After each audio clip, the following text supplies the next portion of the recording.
Hello, welcome back to Urban Security Agents channel.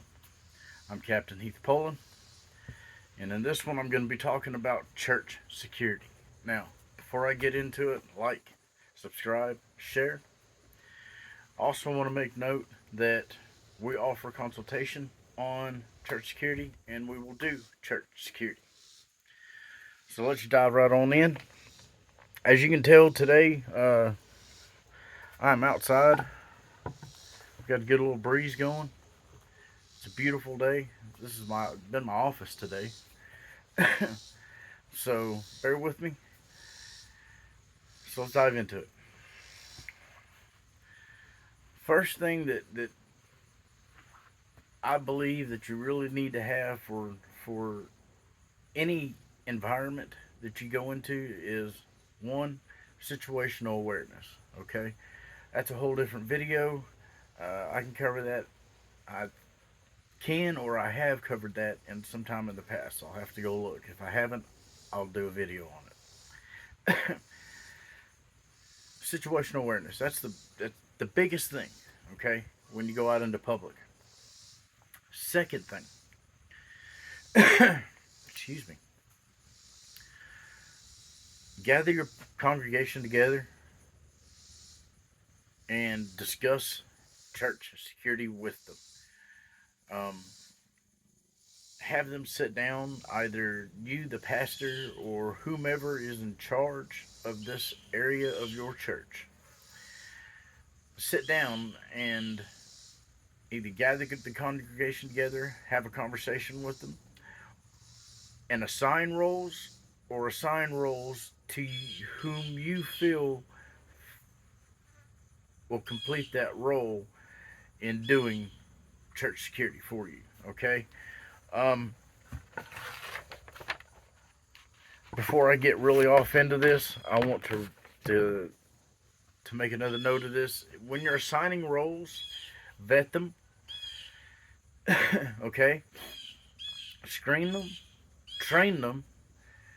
You want to have safety-minded people. Calm. Formalize the role of each member. Okay. As well as they're responsible for protecting the church, the members, employees from theft, fire, vandalism, and other criminal activities. So keep these things in mind when you are assigning roles, okay?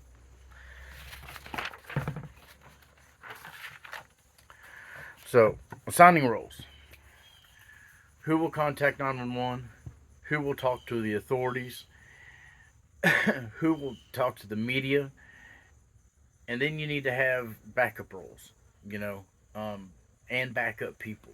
If your first set of people can't make these certain decisions or make contact as needed, you need to have a second group of people doing it. Now, when whoever's going to contact 911, I'm fairly certain that most of the congregation will end up calling 911 if a major security threat comes about. Okay?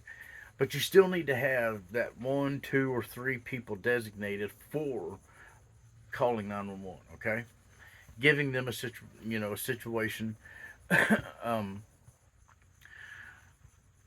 rep as to what is going on. Um, they can speak clearly, calmly, concisely to the 911 operator without being frantic.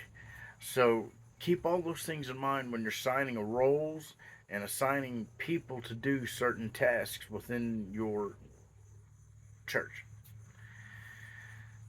Okay. Next thing is this: is you need to identify. I guess it could be first, second. You can take this what I'm telling you today and put them in any random sort of list. You can designate one more top priority than the other if you choose to do so. This is just how I've got it listed out for me today. Okay. Identify trained professionals within the membership or contract someone to come in and do the security work for you, okay? Or, like myself, my company, we can come in and train, and then you have all in house, okay? Look for medical professionals, EMT, paramedics, doctors, nurses, etc. Current or retired, law enforcement, military, security backgrounds.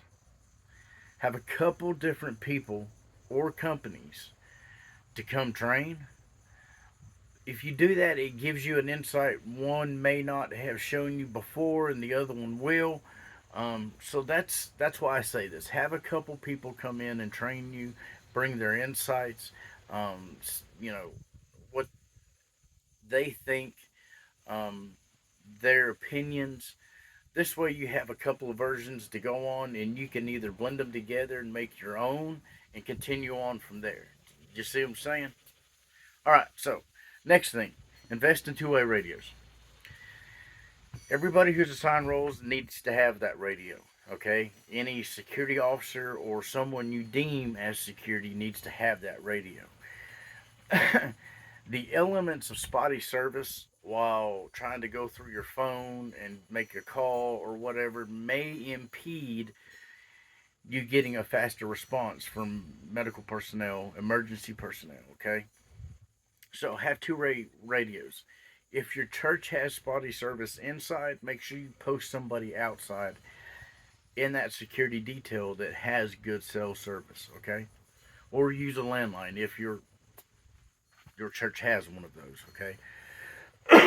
Excuse me. All right. Um, Create a single entrance. Now I know a lot of the bigger churches have multiple entrances for different times, for different services, for different activities.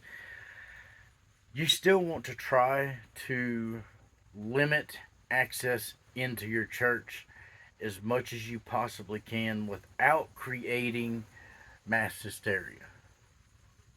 Okay? Your exits should be manned by someone in that detail at all times, okay? And they should be locked from the outside, never from the inside. What that means is if somebody tries to come in from the outside, it's locked. You can't gain access from that door. If you push it open or hit the emergency handle to unlock it to exit the building, then you can go out, but you will not be able to come back in. Those entrances and exits, as in that fashion, I would assume more like the emergency exits only. They still need to be manned or have someone like in between that can see both of them. You see what I'm saying? It all depends on how your church is set up. All right. You also need to monitor all the doors. We discussed that, and the lots. All of your congregation comes in a vehicle, and or a bus. So you want to have your lots too secured as much as possible, at least visually being looked after, whether you're having somebody walk around or drive around. Okay, I would say weather permitting. Me personally, I like being out in the sun, so I would probably be walking around, even dressed as I am today. I would walk around. All right. This guys goes for strictly for your pastors, your preachers, or whomever you deem to lead your congregation. The pulpit.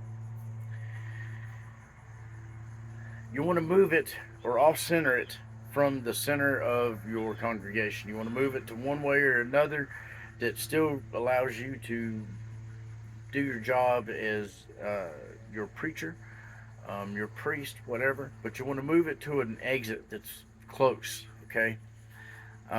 This way you can exit quickly, right along with people who are facing the congregation, can start helping those out these exits as well. If you have a choir that stands behind you, they can do the same thing. They can help delegate. You can set up a pre-plan. Again, depending on how your church is set up. I've visited churches that are very small, to multi-million dollar mega churches. Okay, where they have 3 or 4 sections of congregation plus a second deck. So it all depends on how that church is set up, depending on how you are able to set up a plan to make evacuations quickly, efficiently, and without getting a whole bunch of people harmed in the process. All right. Another thing that is very needed is you want to draw attention to all of your exits. Okay. Um, Maybe twice a month, right before you start or you end after you end your service. Just casually point them out. Make them start being very aware of where all of your exits are. It'd be kind of like flying a plane. Your exits are here and there and there. The mass drop down, all that stuff. But the whole point of it is to make them consciously aware. If they need to leave in a mass rush, that they have a place to go. If they need to be divided, then divide them. Okay? But you need to also train and practice on this with your congregation so they understand how to get this done very quickly. Okay? And in the most calmest fashion you can possibly muster. All right. A lot of churches don't do this, and I understand why, but I think today's society, I would start deeming this as maybe in the top 10 of your priority list. Start obtaining and keeping data and lists of crimes that go on in your neighborhood. This way, if something happens to your church that is similar to maybe those other crimes, they may be tied together, or someone in the same group are committing these crimes, and you can still help law enforcement out. But it's also a um, defense for your church. It keeps you updated as to what is going on in your area and around your church. That way you can stay aware of potential crime elevations of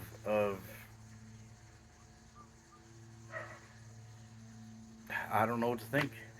Let's just say higher crimes, shootings, hostages, robberies, those sorts of things. Okay, it keeps you mindful of what's going on around and in your area. All right. Last but not least, knowing is half the battle, guys. Having the knowledge of what to do, when to do it, and how to do it is half the battle. If you have a security team in place, please utilize them to their utmost abilities to help your church. Okay. Having a plan in place visually, you can read it, and also train on it where they're being active within that training helps that part of the knowledge come along a lot easier. And when something does happen, because you're trained and because you are going through these steps and these motions in your head, your church will be a lot more safer. Okay?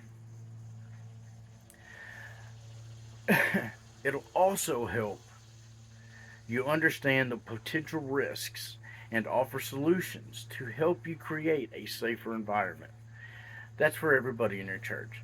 Okay, one person of your congregation can do this more so than the next, and the reason being is because everybody needs to be aware of their safety, whether it's in your church or just going out in public in general. Okay, guys, keep that in mind. Really. Um, Again, I just want to reiterate what I said in the beginning of the video. Please like, share, and subscribe. Excuse me. And I also want to reiterate that we do these types of services with urban security agents. We can come to your church and consult, help you set up, train, and help you try to maintain a safer environment for your congregation. Okay, guys? Guys, it's a beautiful day. Have a good one. Thank you.